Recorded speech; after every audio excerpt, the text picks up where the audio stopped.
Yung kita. Sa kabila ng abala ang mga tao sa iba't ibang dahil ganyan Family Day, abala sila sa pagpunta sa mga mall, sa pagpunta sa panonood ng sine, sa pamamasyal.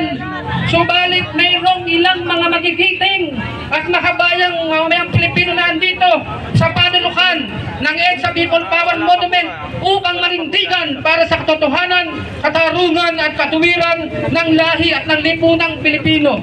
Palakpakan nyo yung mga sarili. Nakita ko si Ballpoint Man. Tumingin kayo sa puno ng mangga na yun. Nakikita nyo po ba? Yung mga bunga ng mangga, ganun lang yung bilang natin ngayon.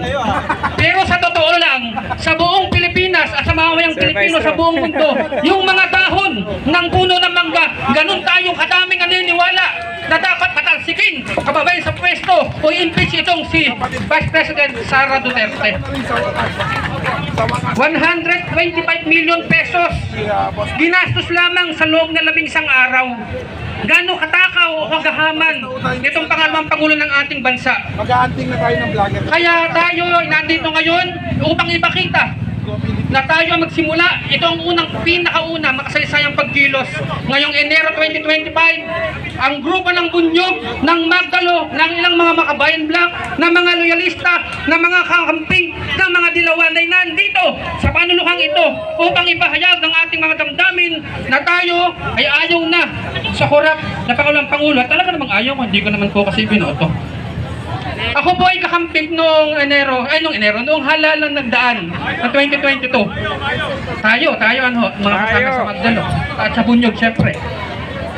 Subalit, sa pagkakataong ito, ako ay nananawagan ating ingatan at protektahan ang ating Pangulo ng Republika ng Pilipinas na si Bongbong Marcos, dahil kapag may nangyari sa kanya hindi maganda, naku po, balik na naman tayo sa madilim na bahagi ng mga Duterte. Kaya ingatan natin siya at kung kailangan ipaglaban. Yan sa totoo lang ang Pangulo, hindi ko siya kaibigan, hindi siya kakilala dahil kakampit nga ako, Lenny Robredo. Pero sa pagkakataong ito, hindi lang siya makakapaghayag ng kanyang damdamin sa impeachment. Pero sa tingin ko, ang puso niya ay nasa atin. Nasa atin. Dahil hindi naman siya ganun ka garapal na kumalaban sa kanyang kapwa politiko. Kung tutuusin ngayon, mabait. Yung inakala nating masamang pangulo pa rin mabait naman pala ngayon. Oh, di ba? Kaya pagtawag natin siya at ating siyang protektahan na walang masamang mangyari sa kanya. Dahil atat na yung Duterte na makaupo sa pwesto. Hindi natin papayagan yun dahil kinakailangan yun pa lamang. Tayo ay manawagan, patuloy, suportahan natin ang mga pagkilos simula ngayong January 18, meron pang January 25 at January 31 dyan sa EDSA Shrine. Magsama-sama pa rin tayo. Patuloy tayong mag-organisa, kumilos sa ating mga komunidad at yayain natin sila na ipahayag ang kanilang mga damdamin, lubas sa mga lansangan at magdarating din ang panahon, magwawakas din ang paghahari nitong Sara Duterte sa ating bansa, itong mga Duterte sa ating bansang Pilipinas. Kaya maraming salamat sa inyong lahat.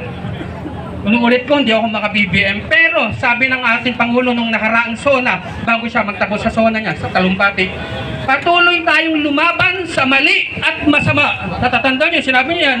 At ipaglaban natin ang tama at mabuti na siyang ginagawa ng bawat isa sa inyo ngayon na nandito. Kaya tayo patuloy na lumaban sa tama at mabuti at laban natin ang mali at masama itong mga Duterte. Isulong natin ang isang lipunang makadiyos, makatao, makakalikasan at may patayog na mithiing makabayan na may pagkakapantay-pantay na perspektiba. Maraming salamat at mabuhay kayong lahat. Sara Duterte! Sara Duterte! Sara Duterte! Maraming salamat, mabuhay kayong lahat, pagpalain kayo na kayo ng may kapal.